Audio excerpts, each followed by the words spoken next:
Nəfs və nəzər təkcə insanların ruzi yolunu bağlamır.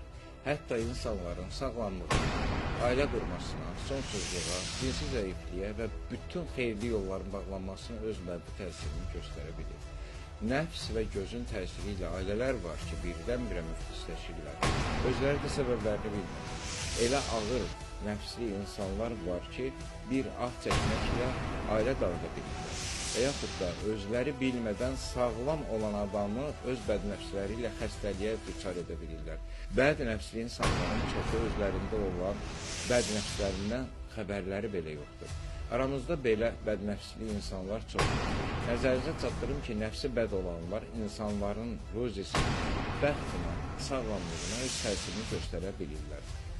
Və sonunda onu qeyd eləmək istəyirəm ki, nəfsin yaranma səbəblərindən ən ümrəsi insanların içində insanlara təsir göstərən, görsənməyən qüvvələrdir.